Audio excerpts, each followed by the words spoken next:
It's on now. Go ahead. Okay, it's going.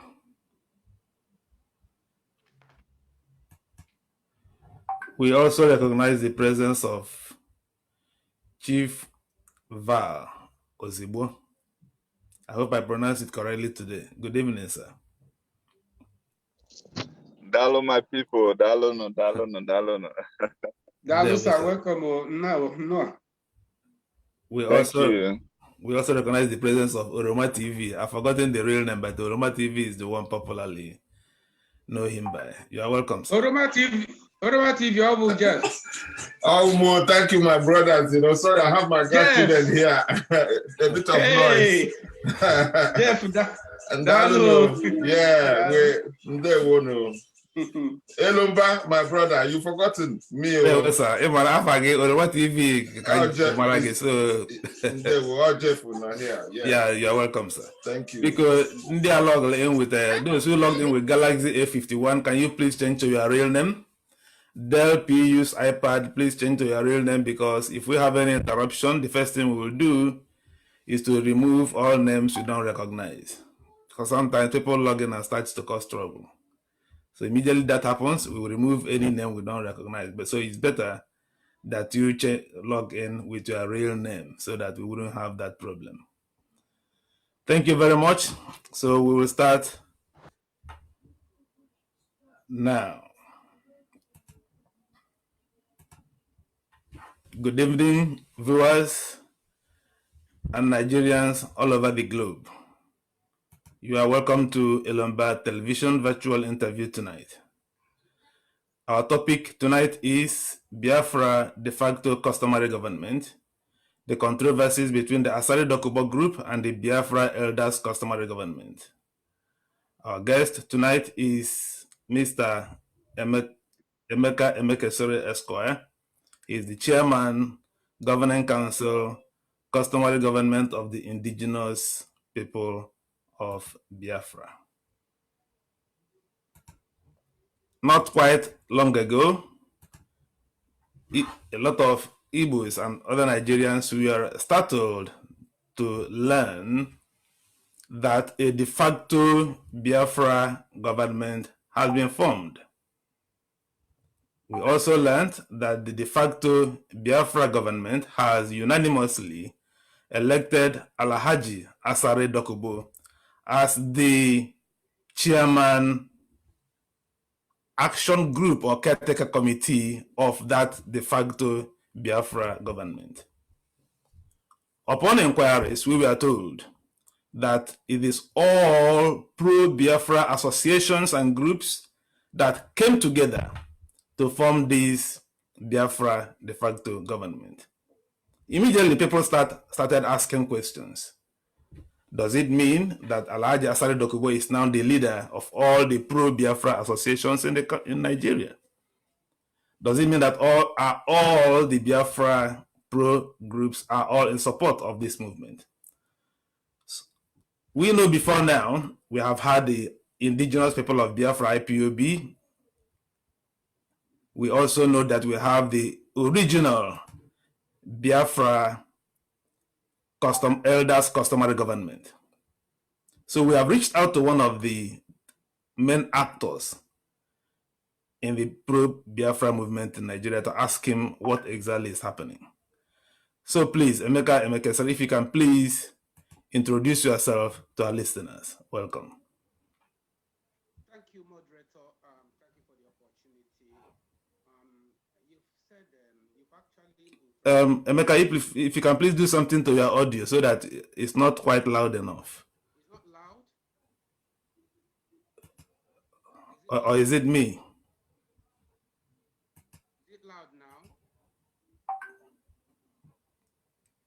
Is it loud now? It is not loud on my end. Is any other person? How do you see the volume of his audio? We cannot hear him anyway. Yes. It's not only you. Yes. Can you hear me now? Yes, but very low. It was very nice before when we were conversing. I don't know what happened now. It's not loud enough. I'm surprised. Hello? Hello? Hello? Hello? It's not loud. I'm surprised. Hello? Hello? Yes. Hello? Very good. Very good now. Is it loud now? Yes. Okay, so you can hear me now. Yes, go ahead. Okay. Okay. Yeah, so I thank you very much. I am Emeka Siri, the chairman of the governing council of the customary government, the elders customary government, now that there is confusion. Yeah, we published a disclaimer that we are not part of the customary government announced by Asari Dokubo. Yeah, our explanation are actually contained in that disclaimer we made.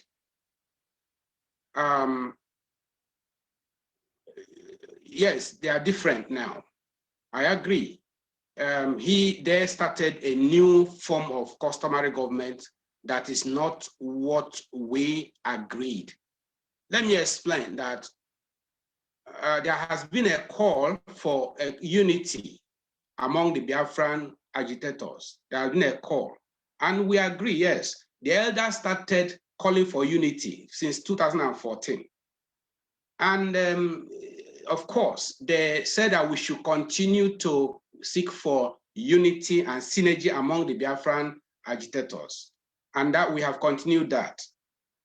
So I reached out to Raf Wazirike last year, reached out to Asari Dokubo also, and said, let us sit down and think, plan how to work together, harmonize, synergize.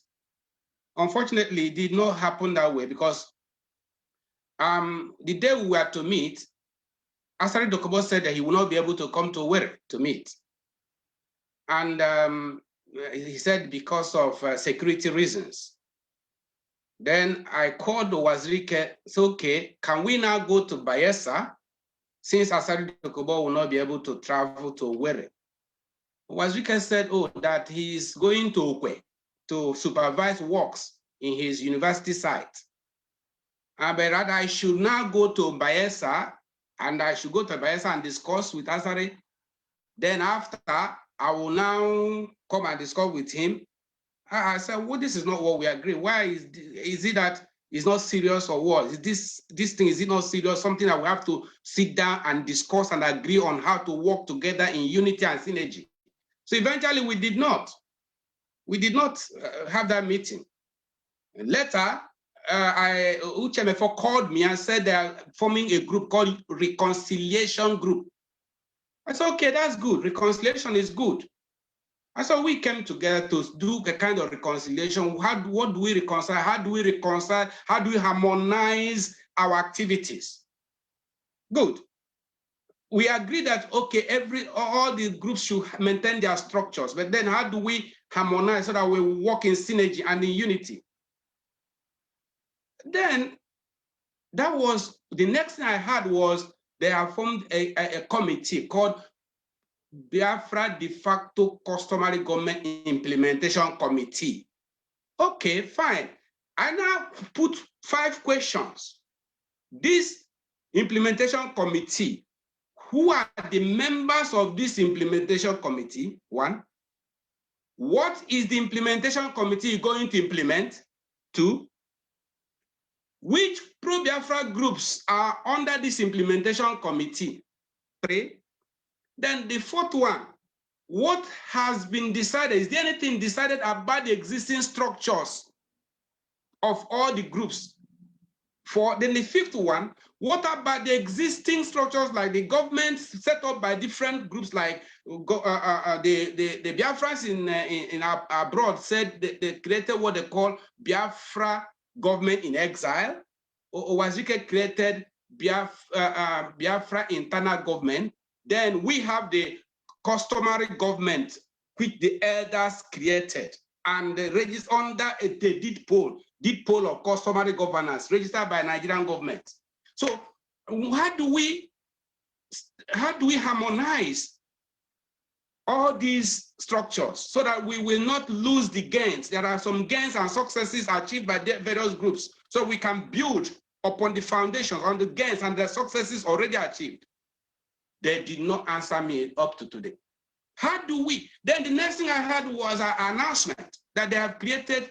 In fact, Asari Dokubo's announcement is that they will revive the 20 legally created provinces of Biafra. How? How? The fact is that upon the fall of Biafra, when Biafra collapsed in 1970, when the Republic of Biafra collapsed in 1970, all the laws and structures created by the Biafran government ceased to exist.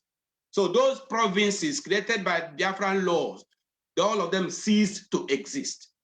So why are you creating 20 provinces? In which territory? Biafra is still within Nigerian territory now. We are a people living in Nigeria. You know, people should understand this thing. And, you know, our position is a bit precarious. We have to be careful because we have engaged with Nigerian government in law and in diplomacy. We are in court with Nigerian government. Our case is in the Court of Appeal. And we're also in the National Assembly where we filed our memorandum. So if we are seeking for prayers, there's prayers we have set before the court in the judiciary. We have also set prayers in the National Assembly. And then we turn around and we now take the laws into our hands. And now we declare 20 provinces as Biafran state. What do you think that the defendants will do? If the defendants find, oh, we're part of this, what they'll do is to go to court or get an injunction against us, stopping us from even presenting our position, our case in the National Assembly, because we have taken the laws into our hands, and we have also declared 20 provinces as Biafran states. So we have to be careful. This is not what we are talking about. We are talking about how do we implement. That's why it is called implementation committee. What are we implementing? And they didn't want to answer me. So, okay, since we don't know what we're implementing, we're not part of it. It's not that we don't want unity. We want unity, yes, we want unity, but then we don't want to make mistakes. So we are continuing. If they want the customary government to be their platform, fine, we build on the existing structure. It is a customary government established by deed poll of customary government duly registered under the Nigerian law. Nigeria registered this deed poll and it is a legal instrument. For you to kick against the legal instrument, you have to go to court and get an order of the court to nullify the deed poll. So when we started the customary government. We thank you, Mr. Emekesiri. Please correct me if I'm not pronouncing your name right. It's Mr. Emekesiri, right? Emekesiri. Okay, Mr. Emekesiri. All right. I'm the son of Emekesiri. Yeah. All right. So before we go forward, some of the terms you use, let us try to explain it to our listeners. First of all, you talked about a deed poll of customary governance. So can you explain to us what this deed poll I'm streaming now, what is it all about? Okay. Deed poll of customary governance is a legal instrument that creates customary government in the absence of a law passed by the House of Assembly. You know, for anything to have legitimacy, it must be anchored upon law. Fortunately for us, the Nigerian Constitution recognizes customary law and Sharia law. Now, customary governance is legitimate, but for it to be enforceable, there has to be an instrument. And that instrument is either you get the statute passed by the House of Assembly or you create it by deed. The difference is that if the state passes the law, then it becomes a state organ and the state will not finance it. Just like the Sharia government in the north, the states in the north are financing it. The states in the north are financing the Sharia government because their houses of assembly passed the law, passed the bill into law. But the states in the east are not financing us because maybe, I don't know, some people accuse them of whatever. They don't want to spend the security votes they get. They don't want to spend it to run a customary government, to organize the people as an alternative government structure. As it is now, the Sharia government territory has an alternative structure. If Nigeria breaks up now, all they will do now is to make a law, a transition law, transferring powers of the state to the Sharia government, and they continue their life. They have a structure in place. But our own people, they don't want to do the same thing. So what we now did was to create our customary governance by deed. But then it means that we will run it by ourselves without government responsibility. In other words, we cannot say that the state governments have responsibility to finance us. We finance it by ourselves. That's the difference. So whether now that you're financing it, what activities have you been able to carry out under this deed pool you've created? I have told you that we're already in the Court of Appeal, and it is okay, and we have filed our memorandum in the National Assembly. This is memorandum for devolution of power. I will get to that. I'll get to that memorandum very soon. I want to clarify. Yes, go ahead. Good. And then we have we have contacted other countries. For instance, we have discussed with other governments. We have, in fact, let me mention it. British government is one of them. We have had discussions with them. Malaysia government. In fact, yesterday, second, we had meetings. So we are already talking with other government. In fact, Australia government was the first to invite us a long time ago. So we are working on it, you know. So there is a structure already on the ground.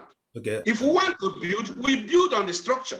Okay, we thank you. Our next question will be reading this deed poll now. Whereas whereas the legal entity known as IPOB is registered by the British government number so and so under the laws of England and Wales, with power to represent all indigenous people of Biafra and the customary government of indigenous people of Biafra, both in Nigeria and in all countries of the world. Then it goes on to enumerate several other things. The first question that will come to the mind of someone like me reading this is, a lot of people are also aware of the IPOB being led by Mazen Nnamdi Kanu.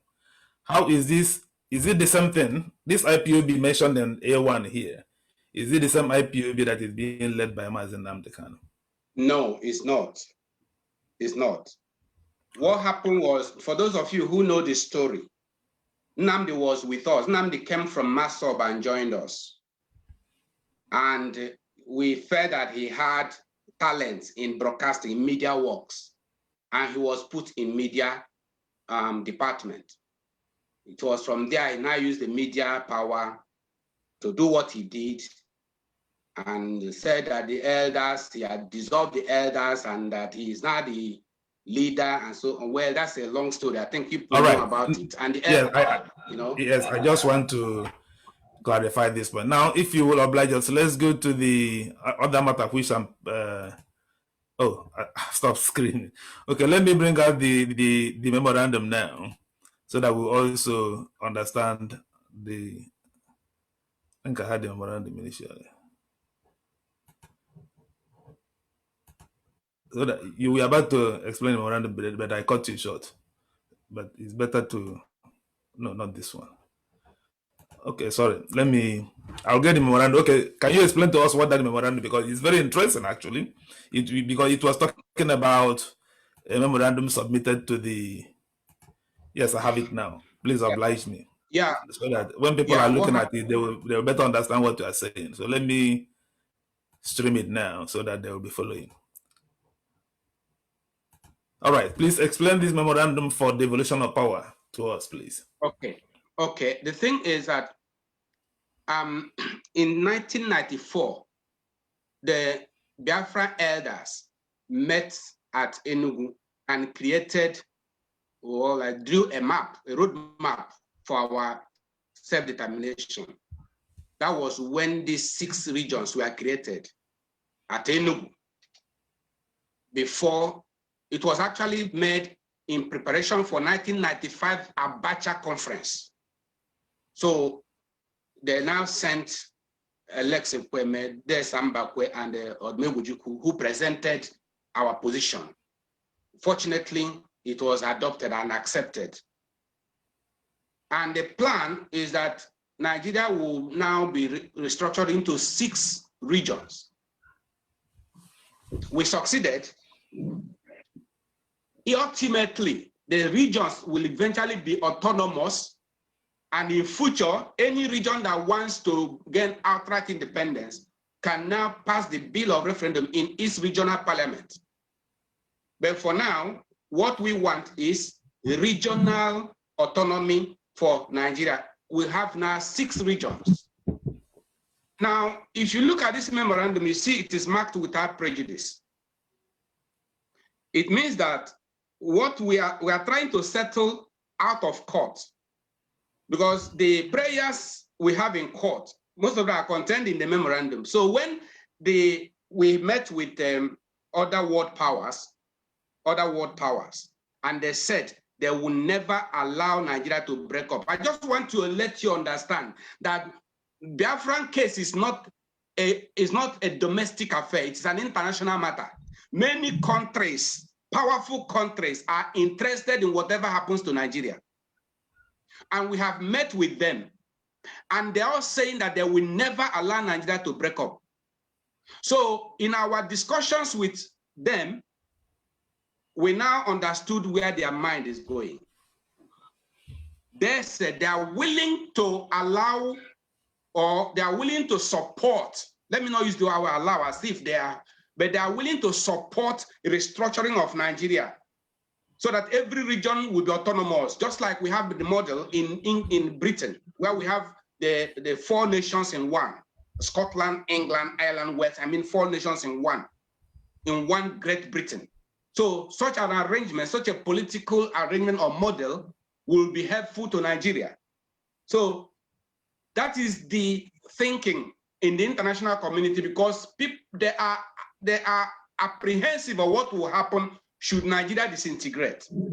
So eventually they gave a support that yes, this is what they are willing to support us for.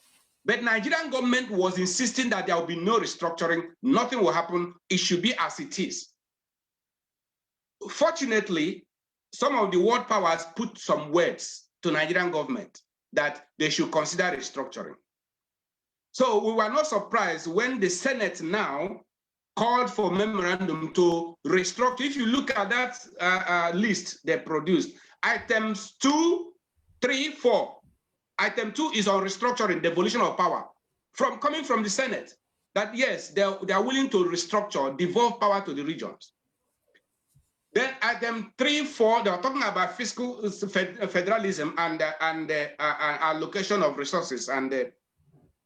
So at that point, we made inquiries. We called the Senate, we made inquiries, and they said, okay, we should go ahead and file our memorandum. But considering that we are in court with the defendants, anything we are discussing should be without prejudice, so that the defendants will not use it against us.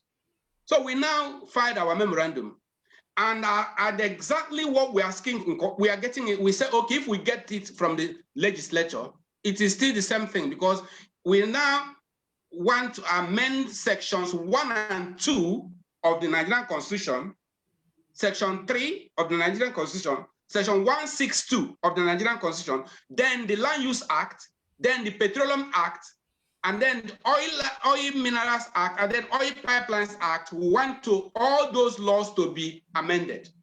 So if we get what we are looking for from the legislature, then we will withdraw our case from the court. Otherwise, we continue this case or the international court. So you know that the law allows parties to settle out of court. So parties that are in court, they can as well settle out of court. So we feel, okay, the defendants may want us to settle out of court by now giving us what we want through the legislature. So that is why if you take your time and read the memorandum, you will see the details of what we want. And if we get it from the legislature, we withdraw our case from the Court of Appeal. Otherwise, we are going after Court of Appeal to Supreme Court from the International Court.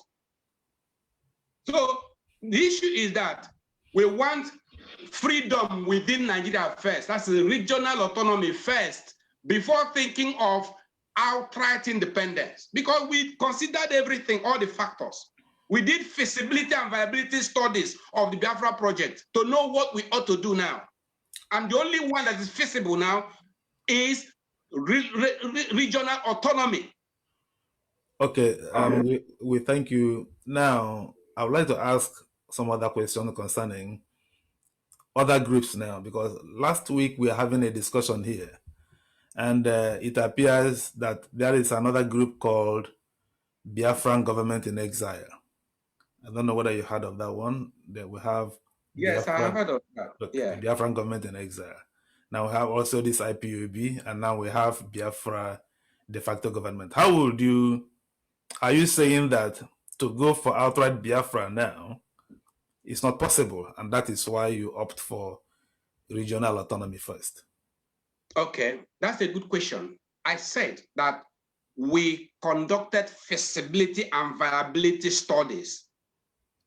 I'm not only a lawyer, I'm also evaluation appraiser. I'm also evaluation appraiser, evaluation scientist. I do feasibility studies of projects. So feasibility and viability answers two questions. When first is feasibility, feasible. Is it feasible? Is it doable? Is it possible? Is it achievable? Looking at all the factors, considering all factors, is it possible? Is it doable? That is question of feasibility. Now, when you consider it is feasible, doable, you also look at whether it is doable immediately or by phases. Some complex projects, we phase them out, like phase 1, phase 2, phase 3 project, if the project is complicated or complex. So Biafran project is one of such complex projects that you can't get it at once now, but you will get it in phases. Phase 1, phase 2, phase 3, until you get the final stage. And that's why we are now in the what we call phase 2, because phase 1 is awareness creation, which has been achieved. Phase 2 is regional autonomy. It is now when we have regional autonomy, we govern ourselves, we now exercise the power, or in fact we learn, because in the regional autonomy, you learn the art of governance. And it is now when we learn the art of governance, after many years, if the people now decide to pull out, they now pass the bill of referendum in their regional parliament for the people to vote yes or no, just like Scotland is doing now. So it has to be a gradual process. So the feasibility aspect of it, it is feasible, but it is feasible in phases. So we look at the feasibility. When you now consider feasibility, you go into viability. Is it viable? In other words, is it really worth it? Is it worthwhile? Is it something pursuing? Is it worth pursuing? Or is it going to be a Pyrrhic victory where victor is worse off? All right. So thank you. We thank you. Before I go on, let me quickly tell all our listeners that you are free to ask questions starting now. We've now had this discussion now. So at this point, anyone who wants to ask questions can simply use the device to raise up your hand, indicate, and then I will call you up for your questions. If you don't want to ask questions directly, you can type your questions on the chat room. Then I will pick it up and pose the question to our guest. Mr. Emeka Asari, let me ask this question now. What is the state of the court case now you have with the Nigeria government? What is happening with it at the moment? We are now in the Court of Appeal. We have filed our appellant's brief and given Nigeria time to respond. Nigeria has not responded. So we have done our part. So, when a matter goes to the Court of Appeal, there are stages, there are processes. So we have done our part, waiting for Nigeria now to respond to our appellant's brief. Okay, what happened at the Court of First Instance before you went to Court of Appeal? Can you let us? The High Court. That's the Court of First Instance. What happened to it? Yeah, you're right. What happened there? When we went to Court of First Instance, that is High Court. The judge of the Federal High Court, he dismissed our case. He was saying, in fact, the same question. He was saying that the customary government of indigenous people of Biafra is the same thing as Nnamdi Kanu's group, and the Nnamdi Kanu's group was was outlawed, and since that was outlawed, that is the same one. So, but we presented evidence that there are two different organizations, two different bodies. So, but the judge of the court of first instance made a mistake by equating us with Nnamdi Kanu, and we have gone to appeal. So that's part of it. Thank you very much. Now let's call on Tango Ugochukwu, please. You can unmute yourself and ask your question. Tango, please. Mr. Ugochukwu, please unmute yourself and ask your question. Mr. Ugochukwu. Okay, Kita Kamel, you know, going to Kita. Yes, go ahead, sir. Yeah, we can hear you.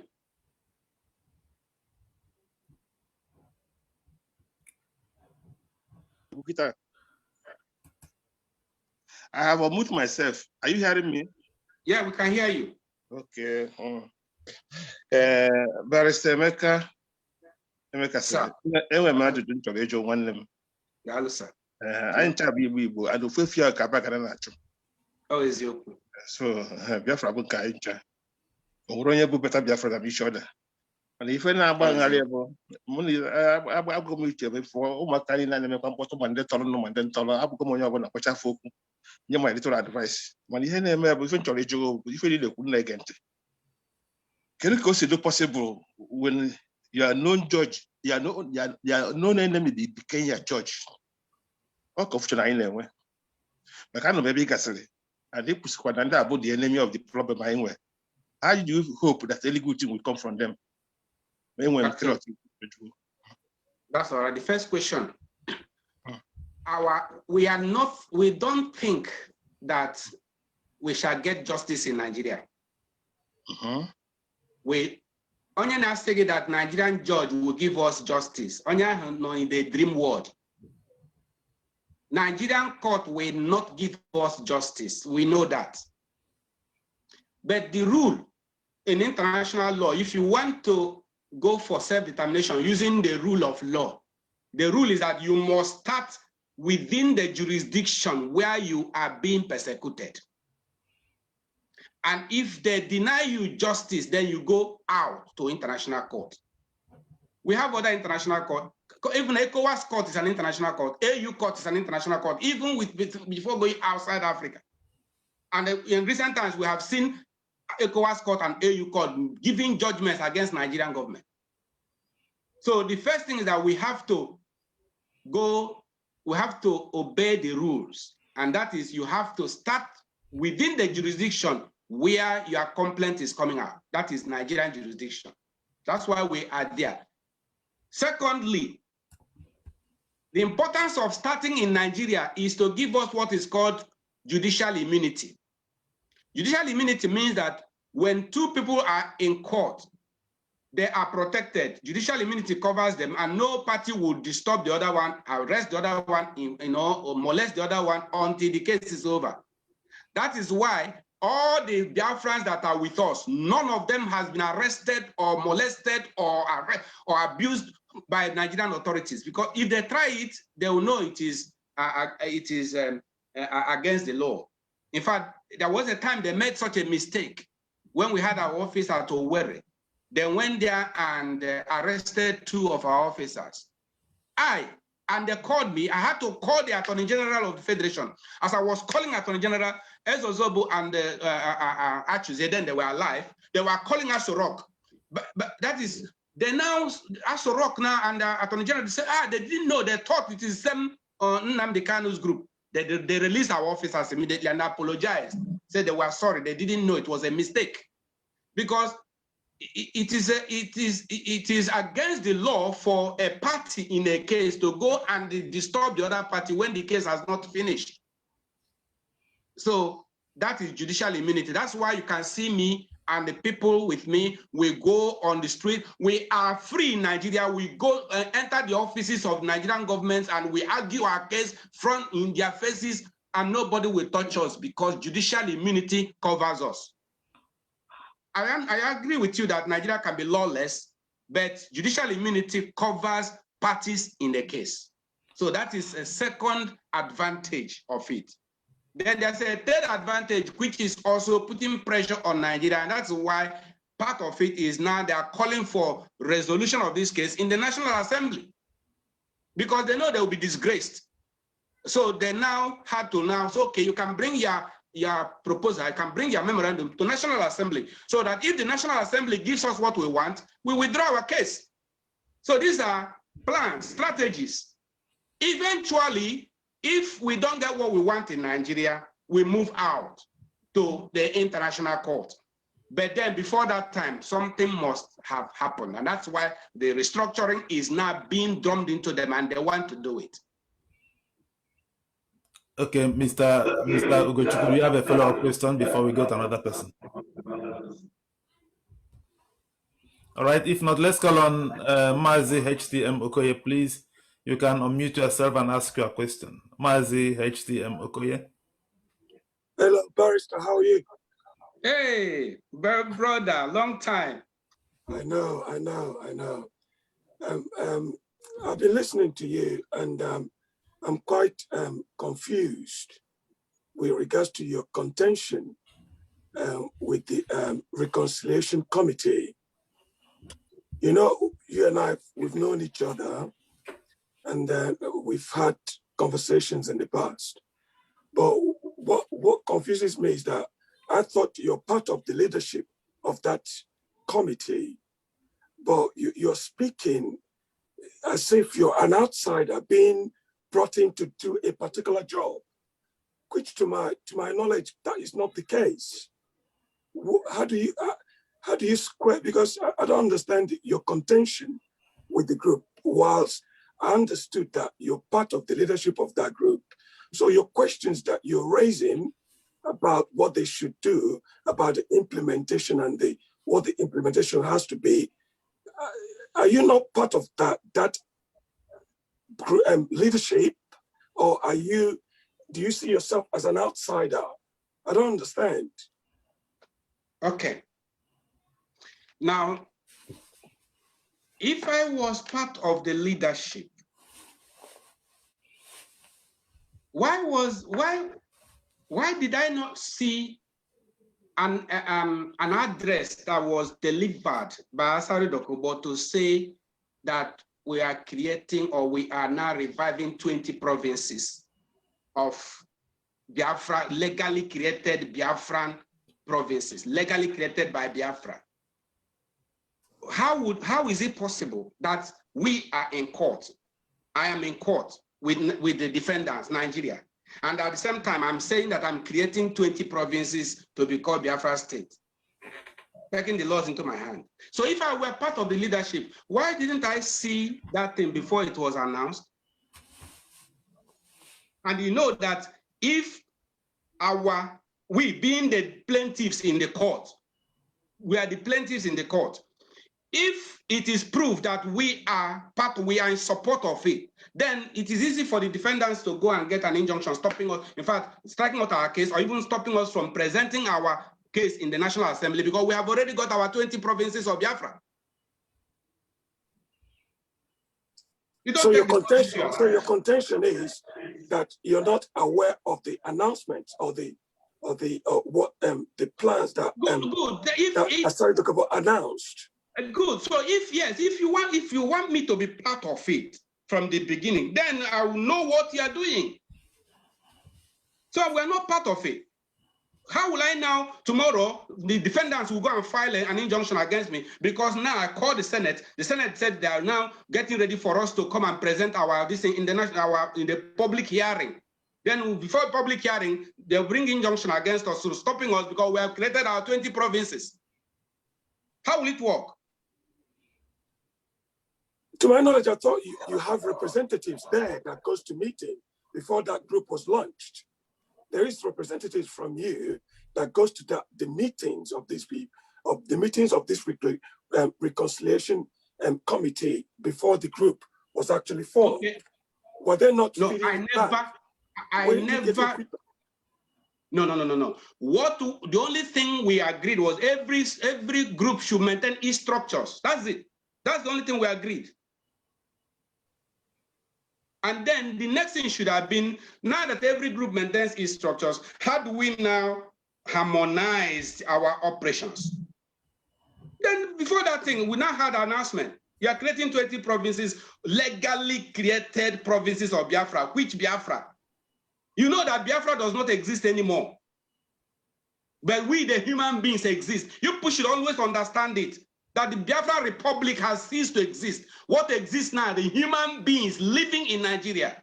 Human beings, Biafrans, that's why we call indigenous people of Biafra. Human beings living in Nigerian territory. You must understand it.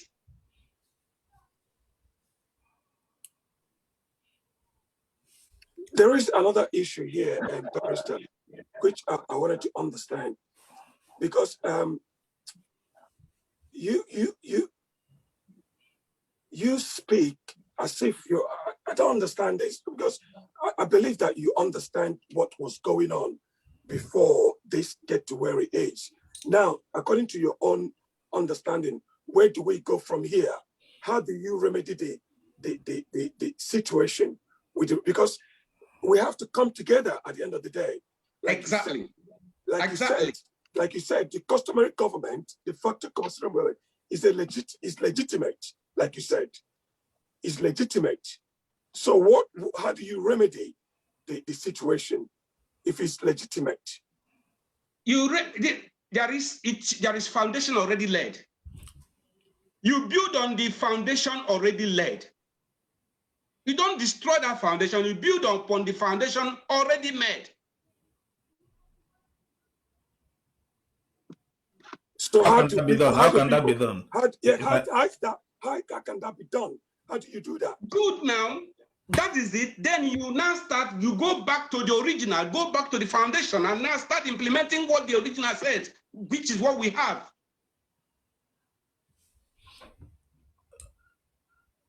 I wanted to call Jones has just left. He's been raising up his hand, unfortunately.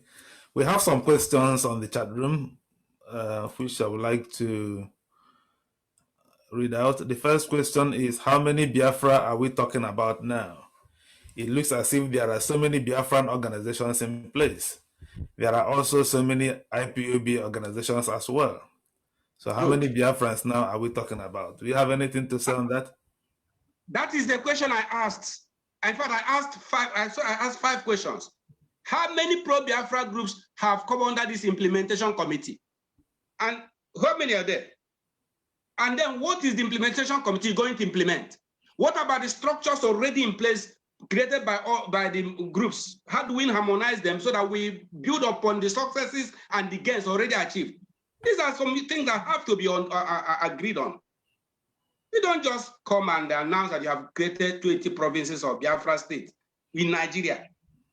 So, sorry if I may interject here. From what you are saying now, it appears that your only problem with this de facto customary government is the creation of these 20 provinces you are hammering about. Am I correct?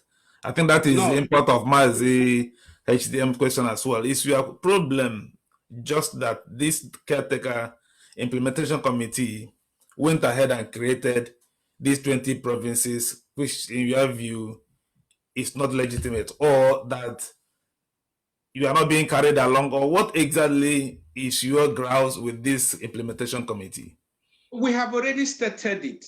We made it in our disclaimer that we are not part of it. We don't know what they're implementing. We don't know how many Biafra groups that are coming together. The five questions are clearly stated there, which I mentioned when I introduced this discussion.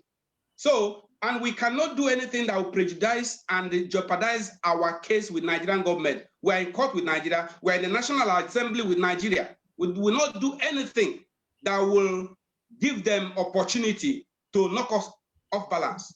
We can't do that. Yeah, but Mazi HDM Okoye is saying that you sent representatives to the meetings that were held before the announcement. I never instructed or permitted or gave consent to whatever they announced. Okay. We call on Samuel Biro, please, to unmute yourself and ask your question. Samuel? I don't have a question to ask, but I just want to clarify a little on the position of Barrister Emeka Emekesiri. I can understand from the beginning what he's trying to let us understand. He has laid the foundation on legality, and he wants everything we do in pursuit of the reconciliation or Biafran struggle to fall in line with the rules, so that the defendants wouldn't have any opportunity, because they are the state and they have upper hand in everything we do.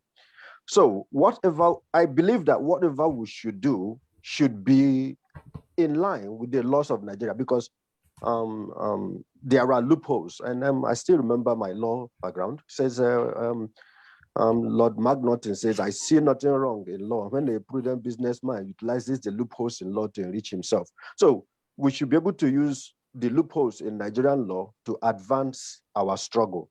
So whatever is not legal in the process is what Barrister Emeka is trying to avoid, because our own foundation has been on the legal process. So if it is outside the legal process, I think I would be a bit skeptical about the same thing too. That's all I just wanted to say. Thank you. All right. Lord Chigi, please, you can now unmute yourself and ask your question.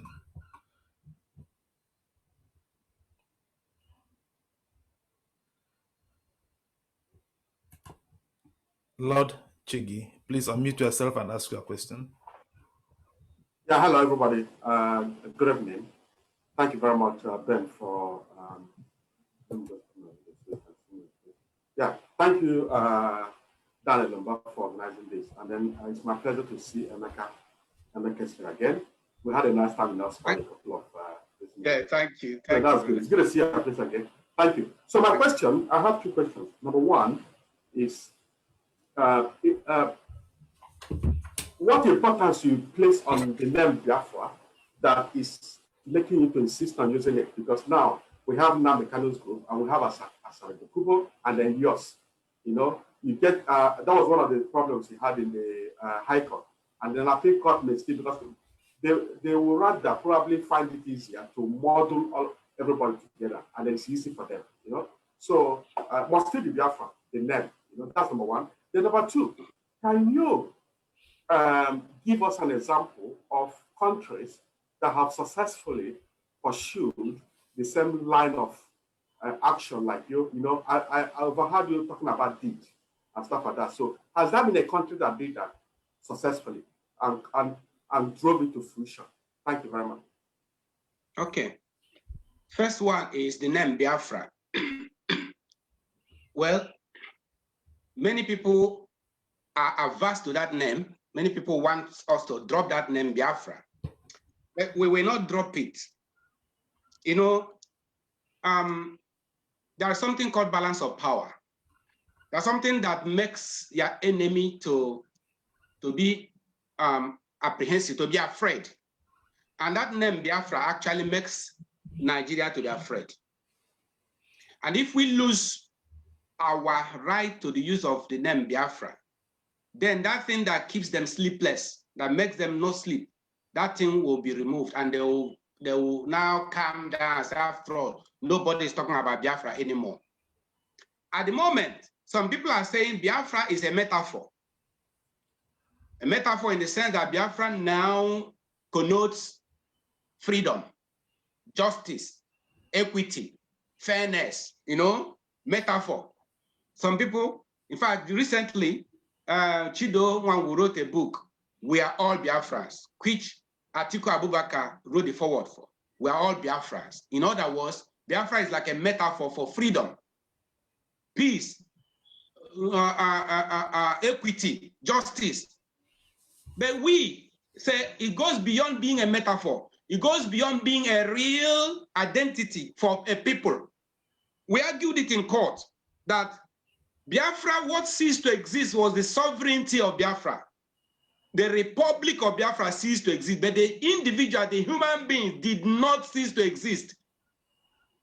That if Nigeria had annihilated Biafra, just like Rome annihilated Carthage, we would have said, okay, Biafra has ceased to exist. But Nigeria failed to annihilate us.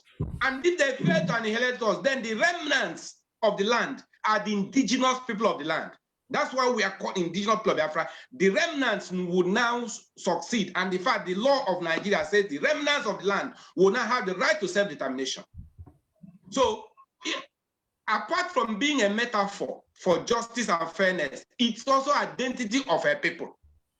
This identity of a people for which millions of people have died. Nigeria cannot escape from it. Now, you're asking, must it be Biafra? No, it mustn't be named Biafra. It mustn't be the name Biafra. For instance, if we get the regional autonomy we are getting now, if we get the regional autonomy where every region will govern itself now, develop at its own pace now, with its own regional parliament, its own regional constitution, just like you have in Scotland, you have in the United States of America, every state has its own constitution. If we get to that stage, you can see that you have got to that Biafra may not actually be the ultimate, but you have got something that is akin to the Biafra you are looking for. Maybe that is the second stage. Hopefully the third one may be if you want to pull out entirely. If you want to pull out entirely. But let us get to the second stage of regional autonomy where you will now be on your own, govern yourself, develop at your own pace, just like we have in developed countries, in Europe, in a United Kingdom, in America, and other places. So that's how I've answered that question, that it mustn't be the name Biafra for now, but let us get regional autonomy. Then your second question is there any country that has used this method? Yeah, this method of legal methodology is what the international community recommends now. The United Nations Declaration on the Rights of Indigenous People, which Nigeria also adopted as its laws, says that you have the right to agitate for self-determination by means acceptable by international community. And the means now is a legal method, that's the due process. Nobody wants violence. And that's why we are using the due process. So asking me whether any country has used it. Yes, many countries have used the due process, which culminates in referendum, in devolution of power, in agreement to separate legally without fighting. So that can be achieved. The other alternative is violence, which nobody's praying for. So if we don't want to use the legal method, the due process, then the only alternative must be violence. All right, we thank you. Let's. There's a question in the chat room. Thank you very much, our guest. Do you please agree with this statement in our chat room that the problem we have in the leadership of Biafra Nation is one, lack of unity at the top, so many groups causing violence, and number two, too much hunger for fat checks. In other words, greed. Okay. The two questions, one is disunity, leadership disunity, right? The second one is greed. Let me answer the first, let me answer the two. Leadership disunity. I think what we can say is that every group thinks that it knows better. And if you don't accept superior argument, it doesn't show that you are wise. When we came into the struggle and introduced the legal method, people said I was mad, that it's not possible, that legal method cannot work. All the people that are now talking about this customary government, they all opposed me. They said it cannot work. Good. So you can see what we mean by leadership disunity. At that moment, they did not agree with me. They said legal method cannot work. But I persisted. The elders accepted. In fact, I thank God for them that they understood. They said that they have purchased, they have bought this vision. It is possible. It may take time. Eventually, that's where we are now. Legal method, diplomacy. Good. So the second one is greed, fact check, greed. Well, listen, I think I will say that I am the only practicing barrister and solicitor of Supreme Court of Nigeria and solicitor of England and Wales and chartered estate surveyor and valuer, still practicing. I'm the only practicing, but I'm still in the Biafra struggle, using my own money. The person that asked that question now, please tell the world whether you have given me anything, you have made any donation to me. The person that asked that question, tell the world now if you have transferred any 1 naira to me. Show us where you transferred it now. I use my own money. So we're talking about fact check and greed. Well, he may not be referring to you. He's only asking it as a general question. So please, let's call on Mazi Samume, please, or Chief Samume, if you're raising up his hand. And if you can please unmute yourself and ask your question, sir.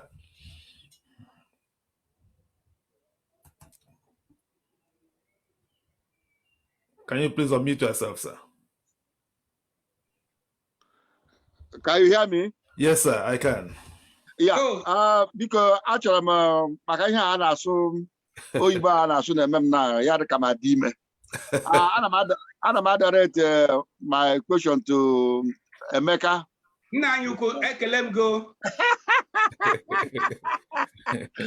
Who is my friend? I've been my friend for years, and I believe in what he's doing. Because our question in Chagbo to read you, Emeka. Deka ihe anyị fụrụ a na-ede na enwere customary government na Emeka nọ na ya, Uche Mefo nọrọ na ya, Dokubo nọrọ na ya. Mana ihe Emeka na-akọwara anyị na mgbede a now, does it mean na Uche Mefo na Dokubo created 20 autonomous local government or whatever they created? Or na ha esoghị Emeka eme ihe akịta ọ na ha eme now? Him na-asị bụ nke ha na-eme abụghị nke anyị na-eme.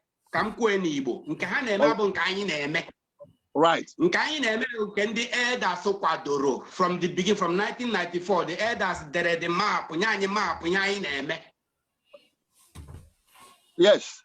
Now, ọ bụrụ na etu ahụ, o nwere etu isi wee kwuo na because uche onye ọbụla dịka ndị mmadụ ha nọ n'akụkụ ebe a na-ebelieve na etu ederi na Emeka emesiri iwe onye bụ ekwuche ọgwụ n'ime gọọmenti Dokubo.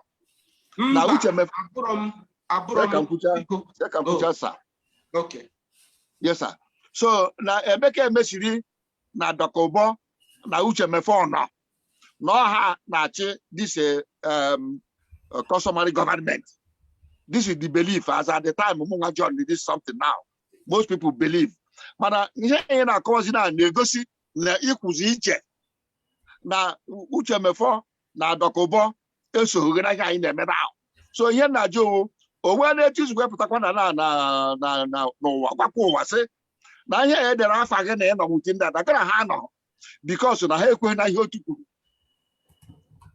Ndewo sir. Ndewo sir. O eziokwu anyị edele ya ahịa na-akpọ disclaimer. Okay. Disclaimer.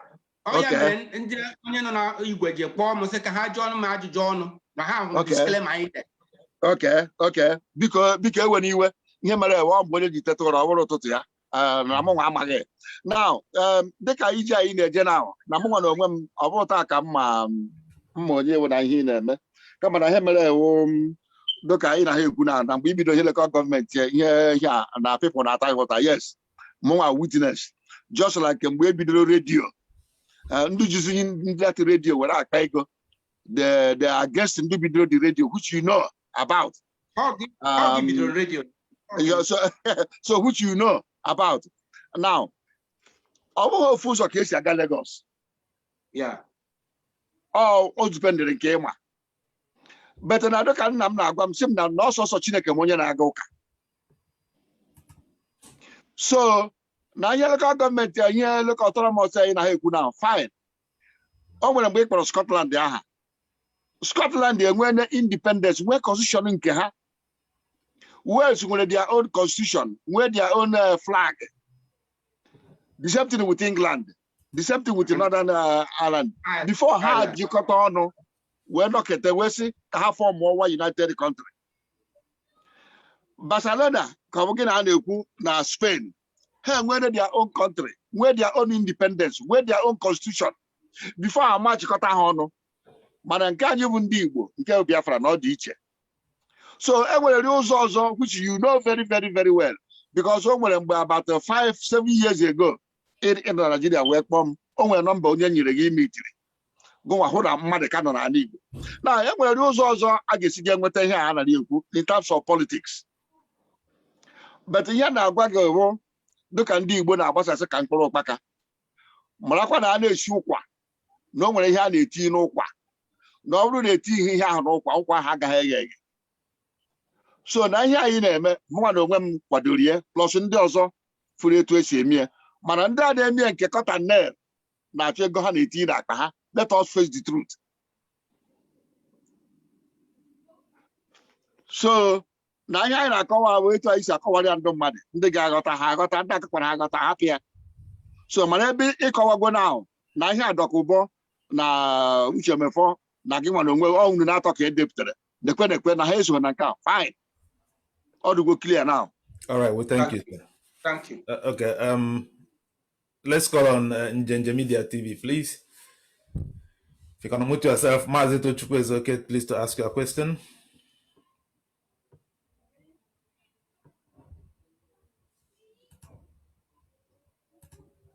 Okay, thank you very much.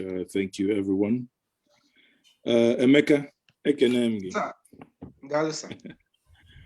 Thank you for having this conversation. I believe in conversing because people think that conversation is a waste of time. But conversation is actually a way of action. Now, I need to piggyback on something someone asked you before, which is legal process. Yeah. Are you able to say countries that has gotten to their destination via the legal process, and they do as you know, if okay, as a pickup of that, another question will be the political process. I remember when you you know, I think Anambra election 2017, there was this movement called mobbing. Yeah, that's our movement. Yes, so which was meant to be a political angle to the struggle. Now, the question will be, one is a legal process. I would want you to expatiate and give instances, countries that have gotten there through the legal process. The other one is, don't you think that the political process is a more viable and more, obviously, you know, probably a more sustainable way of getting to the destination? Thank you very much. Thank you, sir. When people talk about legal process, I think they tend to think about judicial process. There are two different things. Legal method means judicial method and the political method. That is legal methodology. But when we talk about legal method, people tend to think about court. Court is not just court. Legal method means legal methodology, which is judicial, political. So remember that our filing this thing in the National Assembly is to make a law. We filed a memorandum now in the National Assembly to make a law creating the regional autonomy. We went to court, asking the court to make an order compelling the defendants to bring executive bill to the National Assembly to create the regional autonomy. So we're talking about legal methodology, not just the court. It's not just going to court, but using the power of the judiciary to make the defendants to obey and comply with what we are asking for. So now concerning using the power of the judiciary, to create a territory. We saw that one when the judicial, the international court separated a part of Nigeria and now became part of Cameroon. It is judicial power anyway. It is by judicial power, because that case, Cameroon took Nigeria to court. That case went to the international court for 20 years, from 1984 to 2002, I think 2002 or something. Eventually, part of Nigeria now, Bakassi part, is now ceded to Cameroon by judicial power, by order of the court.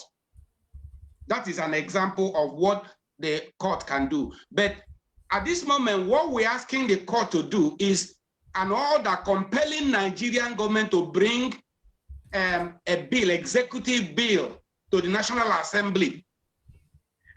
But while we are pursuing that case, we now went to discuss with some world powers who now spoke to Nigerian government. Nigerian government now agreed to restructure, devolve power. And that is why the Senate now sent their notice. Item number 2 in that notice, if you remember, item number 2 in that notice is devolution of power, restructuring.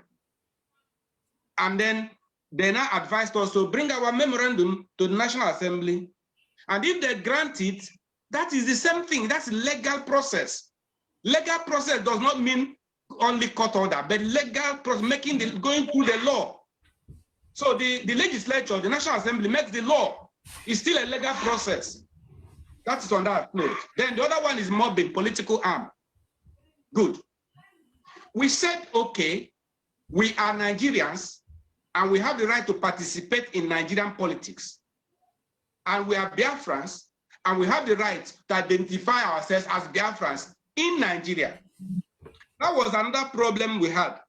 Because when we started campaigning for Biafran candidates, Nigerian government was not happy with me. In fact, some of them were calling me from Abuja and said that why should I turn Nigerian politics into Biafran activism? And I said, but we are Biafrans living in Nigeria. We have right to put any candidate of our choice. So we cannot deny our identity. We are Biafrans. And if we want a Biafran activist to occupy a position, we have the right to vote him into power. And that's what we wanted to do. So Mobbing believes that the Biafran activists should occupy positions of power in the region, in our region. And if we do that, we will get our people in power. Then we now begin to show them what that Biafra is like. Now every person is complaining that the governors are not doing well, or our governor, or the legislators, or our chairman of the local governments are not doing well, and so on. Okay, let the Biafran activists enter there and let's see how they will perform. So let Biafran activists take over power, and then show us example of how their dream Biafra will be. That's why we want to take power, want to be in government. We want Biafran activists to be in government. We want Biafran activists to become governors and legislators, members of House of Assembly, chairman of local governments. We want Biafran activists to take over. That is the political aspect of it. And if we are there, we get political power, then other things will follow. At least our House of Assembly can make laws that are beneficial to Biafrans. Okay, we thank you because our time is running out. Let's go on wisdom, please. Unmute yourself and ask your question, and then we take from Chief Sanya following you. Wisdom, please.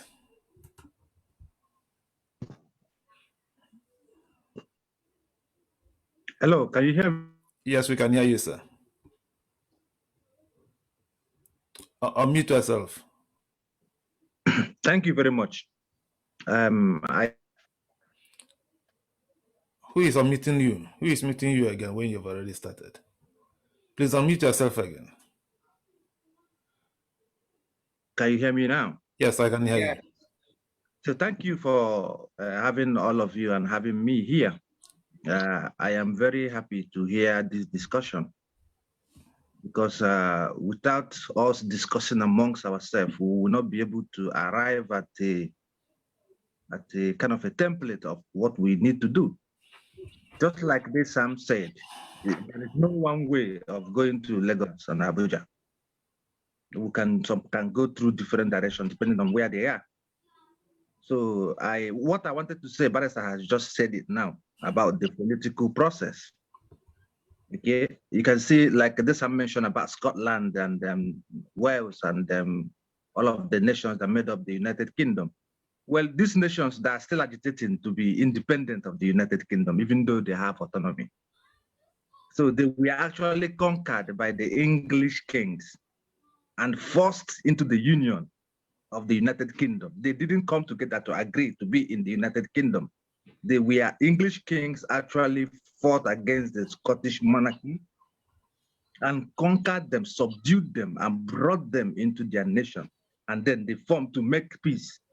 There was what they call the War of the Roses, when the House of Lancaster and the House of England, fought. So now, at the end of that war, there was a peace treaty, and then that was why they joined together the flag of Wales, the cross of St. George, and the lion of the English king to make up the Union Jack. What am I trying to say here? For the fact that they were conquered and forced in, and now they are seeking independence. What they have currently is autonomy. So right now they are seeking for independence from the United Kingdom. That's why you have the SNP, who is in power, incidentally, in Scotland, agitating that if they win the next regional election coming up in May this year, they are going to move a motion in their parliament for independence of Scotland. So we don't need to be running helter-skelter, heating up the polity, creating problems, insecurity in our land in the name or in the guise of we are looking for Biafra. I'm very much against it. We don't need to heat up our politics. What we need to do is this. We have a chance coming up in 2023. Why can't us, through mobbing or other political platforms, now we have a kind of an agreement and bring out our own representatives to various governmental positions, governors, senators, House of Assembly, states, and House of Assemblies, states, and national. So that when these people goes in there as a governor, it was the governor of Zamfara State that initiated the Sharia court and the Sharia process in the north. And now most of the states there are operating on that. They have a Sharia police, which is like Barasameka said, if Nigeria should split up tomorrow now, they already have a platform to continue their own governance. So if our people should understand this and be able to come into the political process of it. Imagine if we win an Imo State governor or we win an Abia State governor, and then in that Abia State House of Assembly, we have members in the House of Assembly who are pro-Biafra, and then they make law that they are going to start implementing, one form, something about the what is it called again? Something freedom. About our freedom. They make a law that okay, right now our customary government is going to start up. Now we are going to have our customary securities. Police. Our land. They will be working together with the Nigerian police and the army to secure our land. And this, just like they have Amotekun, it was this regional ideological governors in the Southwest, this regional ideological house of members in the Southwest that gave Amotekun the legalization which they have today to operate. Someone can be talking about ESN. ESN cannot come out like Amotekun. We know that. Amotekun comes out. The other day, Amotekun made the Ganifa one of their, I think, patron or what, something like that. They're doing things in the open, collaborating in the open, arresting airing herdsmen and bringing them to the police. We can see, even with their cows, and so this is one problem we are having. Everybody wants to be the king. Everybody wants to be. Why should the faction of Asari Dokubo and Wazirike go and make a customary government when already there's a customary government? Why don't they, since they're already talking with Barisemeka and the leadership of the customary government instituted by the elders? Yeah, let's Joe Atuzie let's say so somebody as prominent and eminent as Dr. Dozike Dipe. Why didn't they come together since they're already talking to organize so that we start step by step? We say, okay, we're going to bring our candidate now for so governor, so in Anambra, for instance, now. We can start talking to people like Professor Soludo. We can even, mend ways, agree, make plans, talk to them. I believe if we talk to some of the political bigwigs, all right, we thank you. Understand what we are talking about. So we don't need to fight. We don't need to quarrel. We don't need to heat up our politics. We don't need to cause insecurity in our land for the sake of looking for Biafra. This is my own. This is my for even Nigeria as well. Even Nigeria as well. We don't need to cause. We don't need to fight again to gain independence. We can use, just like we have been saying, the loopholes that we have to achieve this thing peacefully. Thank you very much. All right, we thank you. Before we call on our guests to respond to you, to what you've said, let's take on other questions as well because our time is running. Chief CBN Onwaswanya, please unmute yourself and ask your question.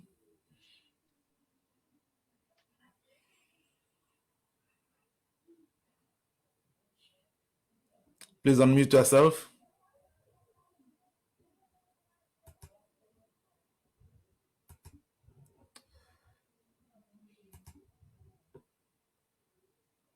Unmute yourself, please, and ask your question. Yes. Mgbede ọma onye ọbụla. Ndewo. Ekele dịrị onye ọbụla nke onye chiri ya rie, o chiri ka o chiri ya rie. Ndụ mmere ndụ azụ ndụ nwoke ndụ nwanyị, nwoke biri nwanyị biri, onye anwụ na ibe ya efuna. Ọkwa na-enweghị nghọta bụ ihe na-ese okwu. Ụfọdụ n'ime ụnụ ma ọ bụ ihe ka n'ọnụ ọgụgụ na-anụ na-ahụkwa ihe ụfọdụ m na-ede. Mgbe ụfọdụ ndị ya ọ dịka ihe egwu, mgbe ụfọdụ ndị ya ọ dịka ihe kọmedi dịka ndị oyibo na-ekwu, mgbe ụfọdụ ndị direct, ụfọdụ bịa ha challenge na bekee m sọrọ ma ha ghọtara ihe m na-ekwu. Ihe m ji wee chọọ ịsụ Igbo bụ na ahụrụ m na ihe ka n'ọnụ ọgụgụ nọ n'ebe a bụ ndị Igbo. Maka ndị Igbo na-ekwu okwu sị na achị isi asị asụrụ oyibo na oyibo bụ ihe eji aghọrị mmadụ. Ihe gbasara independent ma ọ Biafra, ọ dị ụzọ abụọ eji enweta either through war or through political means, nke ọtụtụ n'ime unu kwuru. Ekelere mmadụ dịka Emeka Emesiri, kelekwe Sam Biro, kelekwe Sam Ume na onye ikpeazụ Wisdom kwukwere okwukwuo. Ọ bụrụ na anyị bụ ndị Igbo na-asa, ọ bụrụ na a gbara afọ agụghị ọfụma na anyị jikọtara onwe anyị aka ọnụ ma ọ na anyị chọrọ, ọ bụghị na achọghị. Echetara mgbe anyị niile na-eme nzukọ ma redio Biafra, Nnamdi Kanu nọkwa ya.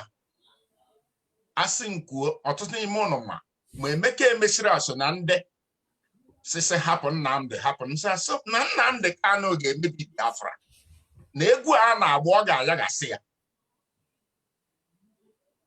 Nke Asari Dokubo gbapụtaziri bụrụ online president Biafra. Ndị o tiri aha ya na aha ya. O nwere otu ihe m mụtara. Ọ bụ eziokwu na lọọ ma agụchaghị ya agụcha. Nwoke ike bụrụ na agụchara m, ahụ m lọya mana ama m ndị bụ lọyas. Ọ sị na ihe gbasara Biafra na ọ bụrụ na onye ọbụla chọkwara ịba political party na anyị nwere ike ịba all political party ma bụrụ n'uche na anyị chọrọ ime gịnị Biafra. Ịba anyị na parliament mara ihe ibu n'obi. Ewere ya mee politics si na ọ bago political party.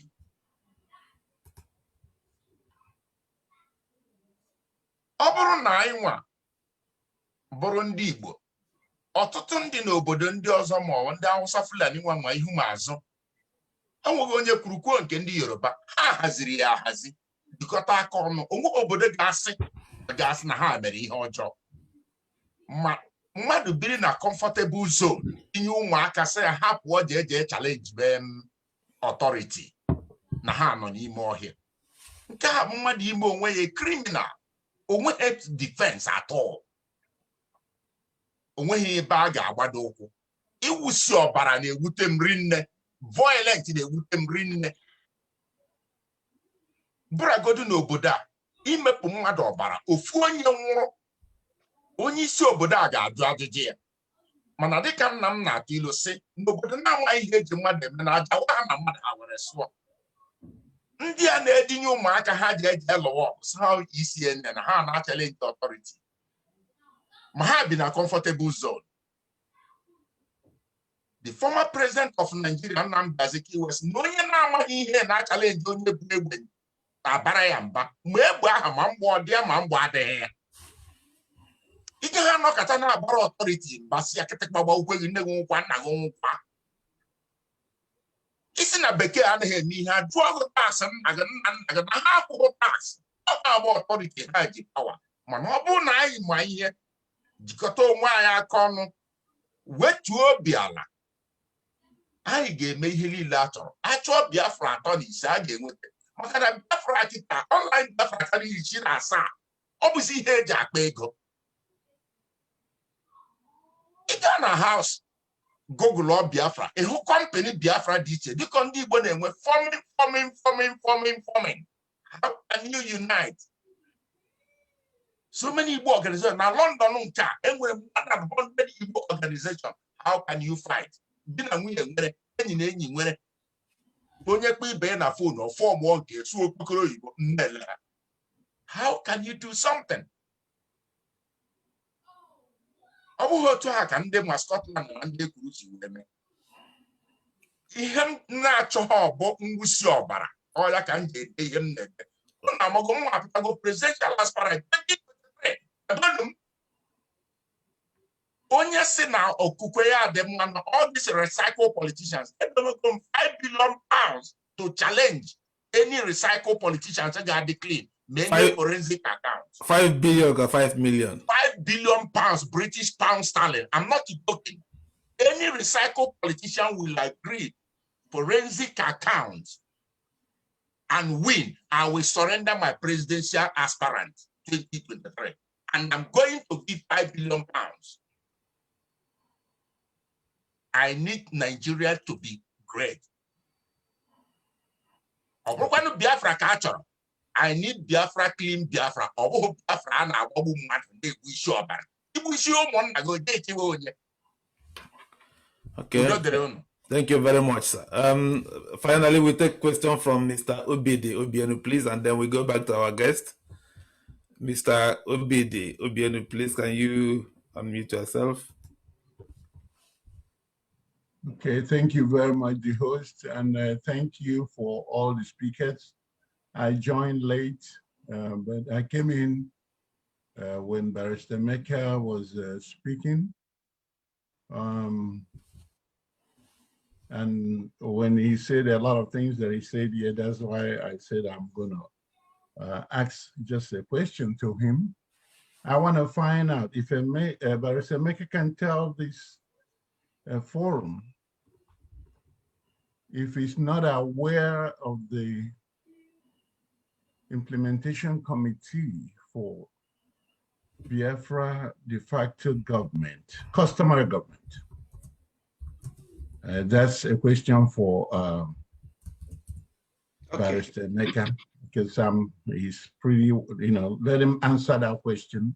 Yeah. Then the other one is the former speaker, the previous speaker before the last one, said so many things about politics in Nigeria and stuff like that. I want to ask him, is he aware why there is APGA? And where have we gone with that all these years? All the people that were put there to do the needful. I wasn't even aware of everything when all these arrangements started. And today they have all sold out. And we are talking about political process. And it's sometimes it's worrisome when our people are using England and developed world to give examples. And we're not looking at what is happening at home. As if you want to come out and run for election that you get the vote. People are not even allowed to vote. People are not allowed to cast their vote. let's talk about you getting that vote. So sometimes we must tell ourselves the truth. The truth is, as much as we love Nigeria, we want Nigeria to continue, we are not wanted. We are not part of Nigeria. They have told us clearly in words and in attitudes that we are not part of the process. If anybody is one Nigeria, that's the Igbo people, that's the Biafrans. Because we are the ones that goes all over Nigeria, building, developing, making things happen.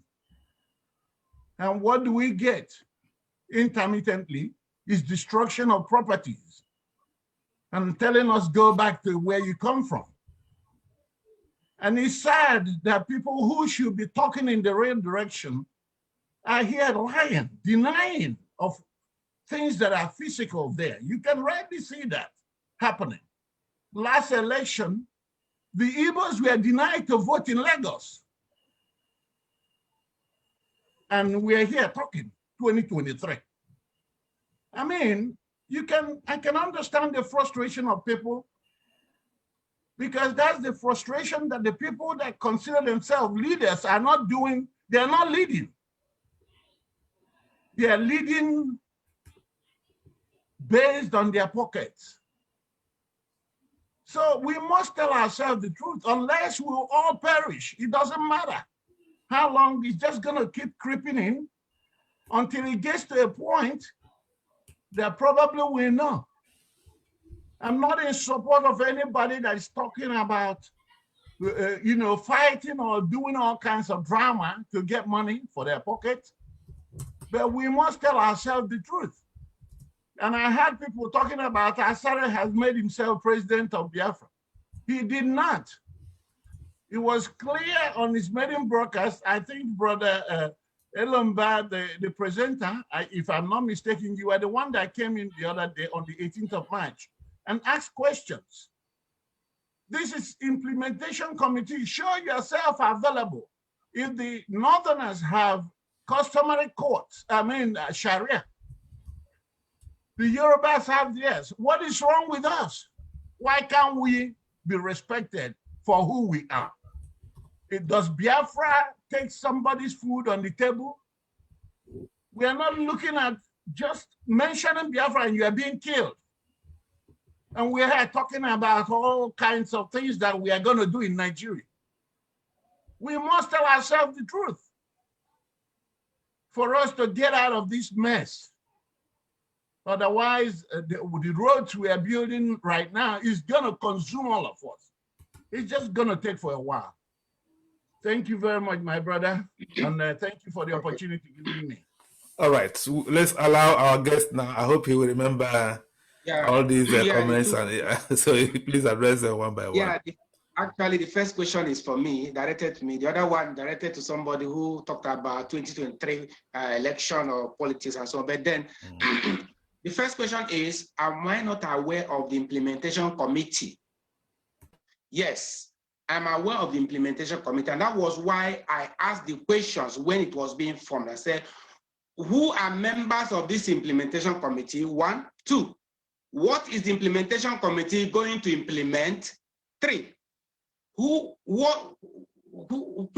how many pro-Biafra groups, or who are the pro-Biafra groups that have come under this implementation committee? Then 4, what has been decided about the existing structures of the different organizations?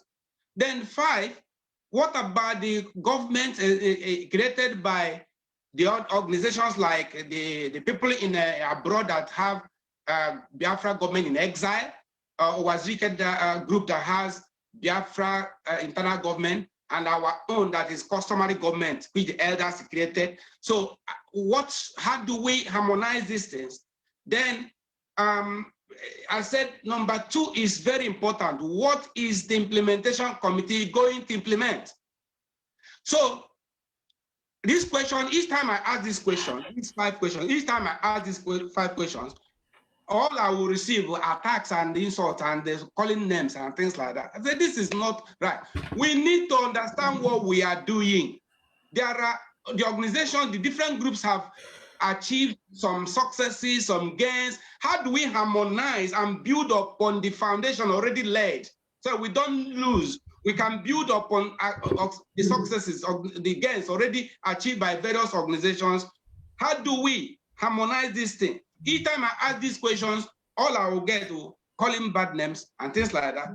I kept asking these questions, and then the next announcement is the broadcast. And well, my brother, I will not allow myself to go into an error because I'm already in court.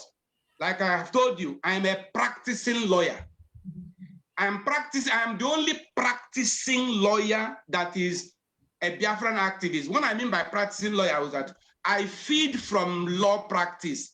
I feed, and it's from my law practice that I make money to even do what I'm doing, to even pursue this struggle. So I cannot allow myself to take a wrong step. I cannot allow that.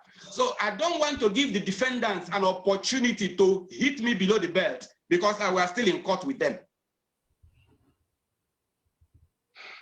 Then on the other side of the politics, I have said that we want Biafra activists to take over power in our region, in Biafra land, so we can have Biafra governors, members of House of Assembly. Yes, Mr. Mekes, if I may interject here, Mr. Obienu is asking, considering the political situation in Nigeria now, where our votes don't count, how feasible will it be for Biafra activists to win power in eastern Nigeria and get into government to implement Biafran policies? How feasible will that be?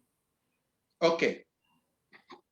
Assuming that all the Biafran activists now agree with us, the political method, and we have somebody like you or Elder Obienu who now says, he wants to be the governor of Anambra State, or he wants to be a governor of Abia State, or any of the states in Biafra land. And all of us come out and say, this is our candidate, and we want to put him in power. Tell me who will stop us. Because if they want fight, we can fight. We have the youth to fight, to protect our votes. You see, there's something that happened in Imo State in those days. When we fought to put Okorocha there, we didn't know who he was, but he came up with a good advertisement. And we said that this is the person we want. Do you know that we voted and made sure that our votes counted? That is, we fought to keep him. So Biafrans can do it. Because if we have the youths who can fight, if he says fight, because during voting there can be fights, and we have people who can fight. There is righteous fight, there's righteous anger. So we thank you again. We thank you again. This example of Okorocha you have just given, he also mentioned that some Nigerians will get into power and forget whatever he has promised you about Biafra. No, look at you gave Okorocha example now. What I mean is a Biafran activist. I'm not saying a Biafran. Just a Biafran activist is what I'm talking about. I'm not talking about these people who say they are Biafrans. I'm talking about a Biafran activist to get into power. Because a Biafran activist has a passion, he has a vision, he knows what he's going for. When he goes in there, he will do it. We're not talking about just any Igbo man or any Biafran. No, an activist is what I'm talking about. All right, let's call on our time very soon. Now we'll be rounding up. Mr. Stephen Eba, please, can you unmute yourself and ask your question? Mr. Stephen. Steve Eba, it's a long time. Is he here? He's here. Hey, brother Steve. Stephen, please, can you unmute yourself? Oh, no, maybe he's not hearing it. He's here. Mr. Eba, please, can you unmute yourself? Yeah, okay, I've unmuted myself. I just wanted to some few clarification. Presently, I know we have over 66 pro-Biafran groups agitating for the for Biafra, and within that we have, from what is happening now, it looks like we have 3 customary governments groups that is answering customary governments. One is the one under the original one, which you are aware, which was under that was formed as early as 2012. Which Amadi is now is handling, which has an office at Wedra Road, Owerri. And then I think it's Professor Dike, that is their barrister, that is representing that particular customary government in court in Abuja. Then we have the Mobin one, which you are handling now, which is also in court under the same customary government. And now we have another customary government, the de facto government, customary government, under this Asari Dokubo group. So that is where I'm confused now, as where we are going with how many customary governments do we have now, and what do you think? How do you think all this is can be? So just explain it to a layperson, like someone like myself. I can't be able to make head and tail out of the whole situation as how we can harmonize those 3 customary governments, or can Biafra have 3 customary governments all running parallel? Okay, that's a good question. Why I'm laughing is that when the issue of the use of customary law to applying the customary law to Biafra agitation, I'm surprised, and well, I'm not surprised. Let me say I'm happy that many people are now understanding that it is possible to use customary law. It's good. Let them all start springing up, customary governments here and there. Let them all start springing up. But what we are talking about is our customary government is established by a legal instrument registered by the Nigerian government, deed poll of customary governance. And any person who wants to challenge this deed poll of customary governance, any person who wants to challenge it should go to court and get an order of the court to nullify it. It's a legal instrument. So you can't just start customary government on air. There has to be basis of it. Yes, people can spring up and carry many customary governments and create their own customary laws. Let them continue creating. But there is the one that has legitimacy. What you're talking about, the case that is in Abuja, is the one filed by Billion Human Rights Initiative. I started that case. I initiated, I created it. It is here in London that I did all the casework. It is here. I did everything and then filed it. So if you look at that case, it says, Incorporated Trustees of Billion Human Rights Initiative representing indigenous people of Biafra. It is not customary government that sued. This case we have now in court, in the Court of Appeal, is the only case that has customary government of indigenous people of Biafra versus Federal Republic of Nigeria and Attorney General of the Federation. Because the first case I filed, I used the human rights organization called Billion Human Rights Initiative to file it. You know what happened? Engineer Amadi, who I put there as the leader of Billion Human Rights Initiative, because I cannot be, I needed somebody who I will use his name to write, to put, so that when the case is called up, somebody will stand up while I talk as a lawyer. So I put him there, used his name and made the papers.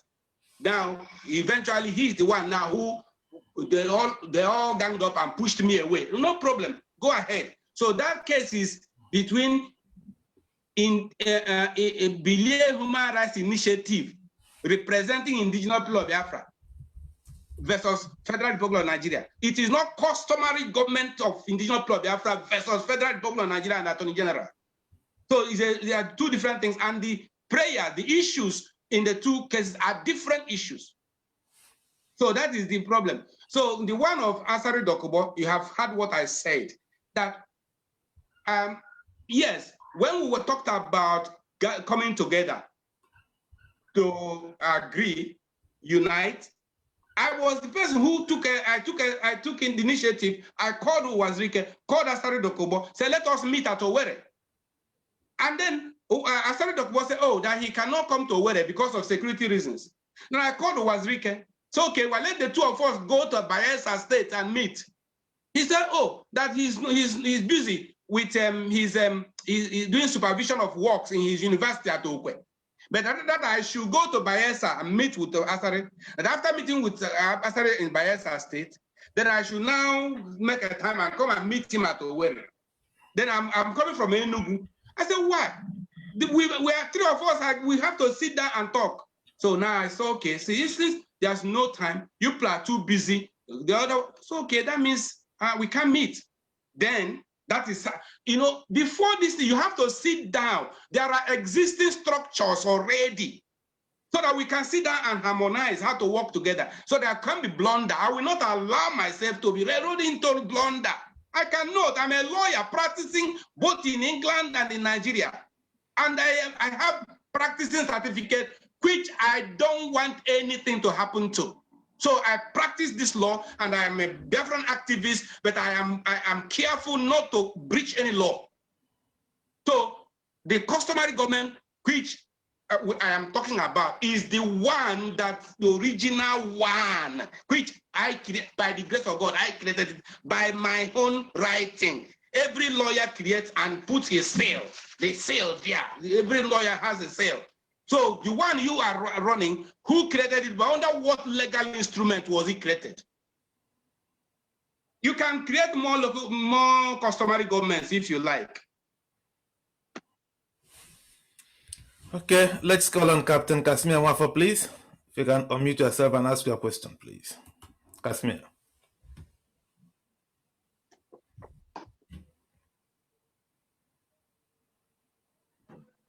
And then we'll start rounding up because we've run over time already. Apologies to our guests, we are running over time. Casimir, please ask your question and then we'll round up. Thank you very much.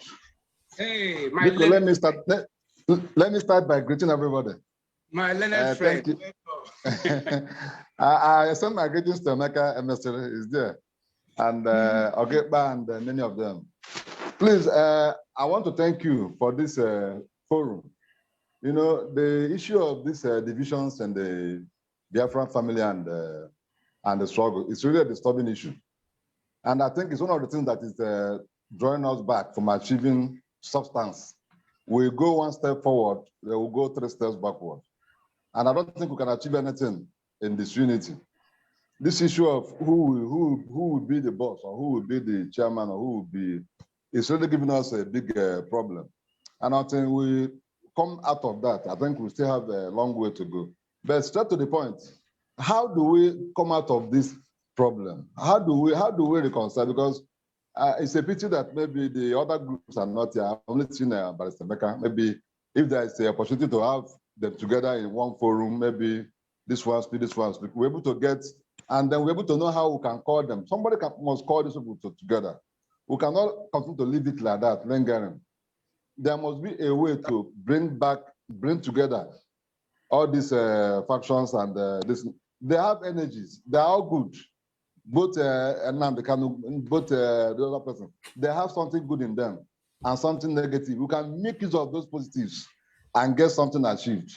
That is my major problem. If I can even have the numbers of most of them, I can even start making calls. Let's meet. Let's see how we can synergize. Drop all these problems. All this it's me. Let us focus. There is so much work to be done.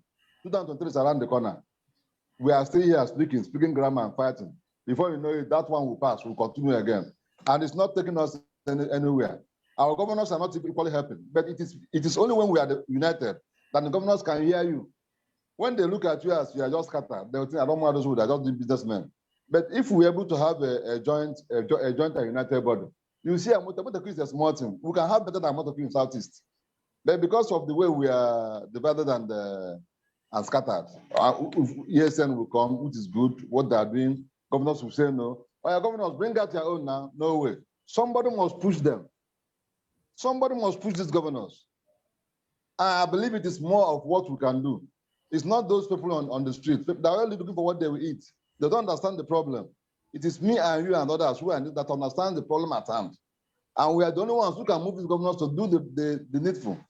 So please, I'm begging, I'm asking, I don't know, maybe people who can contribute. How do we solve this problem? How do we bring ourselves together? And then how do we now go on from there? See if we can have some reconciliations and then go forward. Thank you very much. Okay. Okay. Sorry, Barrister, please. Let's take Mr. Obienu so that you just comment on them together and then give your concluding speech because we'll round up. Mr. Obienu, please, can you quickly make a comment in 2 minutes and then we ask our guest to respond to the question asked by Captain Kasmi and Waf, and then you give us your concluding speech. Can you please unmute yourself, sir? Mr. Obienu, please. Yes. I think you are muted again. Can you please unmute yourself? I think something is always going wrong here. Okay, let me ask you to unmute here. Okay, unmute yourself now, sir. Okay. Good. Thank you so very much, my brother. Thank you. I just asked Barrister Meka a question for clarification, but he went ahead and started in his usual way to make allegations here. I don't know Barrister Meka before. I happened to know him a couple of months ago, and it was as a result of a reconciliation. For the brother that's talking about reconciliation, there's reconciliation ongoing, so please make yourself available. Again, I want to reiterate that Asari is not the president of Biafra de facto government. He's just the chairman of the committee to put this customary government, de facto government, in place. Emeka was in this forum, all the meetings. It wasn't one-day meeting. It was a series of meetings. Bring your documents, whatever we are missing in your document, whatever you think that we can do to get our people together. Emeka had all these opportunities. He never showed up. He would send 2 delegates, which is Mrs. Anebogo and one Dr. Abo, and they're supposed to represent his group.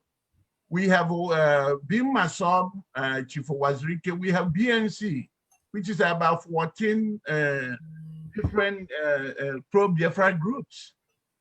We have some of us who are dissatisfied with the incitement and the behavior of Mazen Nandekan, because that's why we left IPOB. We didn't like the way he's now setting our people up, and that's why we left. So there are so many of us in that forum. There are people from one on any, all these people are real people who are passionate about the Biafra situation. And Emeka had all these opportunities to bring whatever, Barrister Emeka, sorry, I want to respect you, but at the same time, you must know that your profession as a lawyer does not put you ahead of everybody. There are people that are traders. There are people in the medicine. There are engineers. Okay, what is the body system, for instance? The head will never tell the arm, you know, because I'm the head, you don't have a function. And that is the problem I found within knowing you for these few days.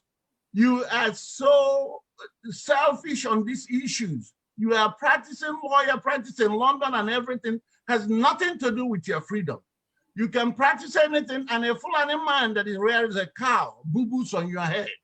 Okay, until we get out of that mentality and start telling ourselves the truth. You have every opportunity to lay down what you want us to do in that reconciliation forum, but you failed. Even at the announcement, you were called in as the legal advisor, which means we know you can give some of your skills to developing this government. But what you did was, immediately after the announcement, you started throwing tantrums. That's not acceptable. This is not a behavior of an adult. If you're truly telling yourself still, telling yourself the truth, thinking about your generations to come. This behavior you are putting up here is not acceptable. All right, we thank you very much. That's all I can tell you. All right, we thank you, sir. Mr. Mickelson, now if you can simply respond, not in terms, but how do we progress with reconciliation of all these disparate Biafra groups? How do we proceed with reconciliation? I said that we don't destroy foundations already built, that we build upon existing structures and foundations. That's what I said. That was why I asked those 5 questions. Now, he made a statement that I had the opportunity. How? They said we should send delegates. He mentioned 2 delegates that came from us, Rita Anibog and Abu. When they came back, what I asked them, what has been decided, they said that what is decided that every group should maintain its structures. That was what I was told. Good, but that is not enough. If we maintain our structures, how do we build? How do we harmonize? These are why I asked those questions. And those questions remain unanswered. So how will I now continue with what I do not know? I never, that is an answer to this. He's saying that my profession as a lawyer does not have anything to do with freedom. No problem, that's not an issue. Yes, that is why, if you pardon me, please, that is why I said I wouldn't want you to start responding in kind. What we want now is, okay, what is the way forward? Exactly, that's why I said that's not an issue. Yes. Whether my profession, that's not an issue.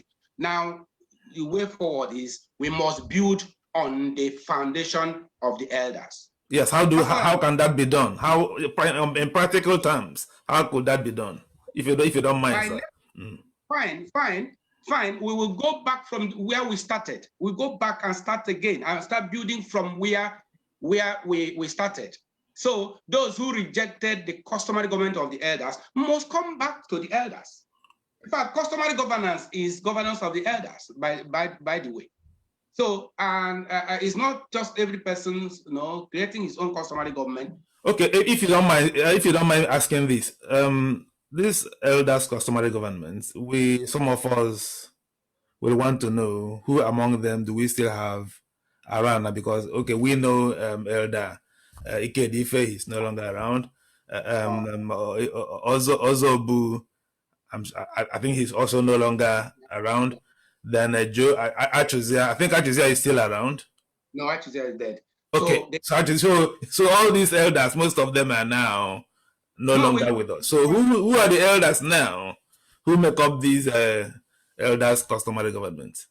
We have reconstituted the elders. We reconstituted the council of elders. So maybe by next week you will get the names. There are traditional rulers who are, in fact, well, it may not be necessary for me now to start mentioning their names, but by next week you will see the names of the people who have taken over, who have taken over from the previous members of the council. So that's it. It's reconstituted. Yeah. So, why I ask this question is because Casimir, I don't want to use his first name. Let me get sorry, pardon me. Yeah, Mr. Obienu mentioned something of that structure, and then Mazi Samume also. All these people, Chief Ezendibo, all these people spoke in terms of reconciliation. So that's why maybe they're also wondering who will be the elders now, seeing that the ones they know are no longer around. Who will be the elders that will now maybe take the lead in reconciling all these pro-Biafra groups? Because it now appears that, what I understand, correct me if I'm wrong, that at the beginning of these de facto customary governments, it appears we are consulted. However, along the line, maybe you are not happy with the decisions that are ultimately taken. So I think what is now agitating their minds is, how will this de facto customary government be reconciled with your own, the customary government that you happen to be the chairman of the governing council? And then maybe these elders you are now reconstituting, how will they all be? Even if possible, even reconciling and the Kano's IPOB as well. How will all these groups be reconciled? Well, you reconcile things that are reconcilable. You reconcile things that are reconcilable. Because if, like the scripture said, two cannot work together except they be agreed. Now that we're talking about using legal methodology, which involves judicial and political process, and some people say they don't believe in it. They don't believe in political process. So you can see that you reconcile things that are reconcilable. So when we get to that stage, we now know those that believe in what we believe and those that don't believe. Well, we believe in political process, but there are those who say they don't believe in it. So you see, so we have our elders, like I said, the elders have been reconstituted. The Council of Elders has been reconstituted. But by next week, you will hear the names of the people that make up the Council of Elders, you know. So right. that's what I will say. That's what I will say for now. Well, thank you very much, Mr. Emeka Asari, Esquire, the Chairman, Governing Council, the customary government of Biafra. Thank you very much. You spent almost 2 hours now speaking to us. We thank you very much for honoring our invitation. It's not easy to speak for 2 hours. Well, Casimir, you mentioned about how the other members of the group, they are not here. We planned that this event that Emeka will speak from 6 to 7, and then Uchemefo will continue from 7 to 8. Unfortunately, at the very last minute, Uchemefo backed out. He sent us a message that due to family circumstances, he will not be able to honor our invitation. So I just want to make that clear because many people will be wondering. We announced Uchemefo will be here by 7, but he is not here. So this is what happened. This is why it is not us, it is Uchemefo that backed out.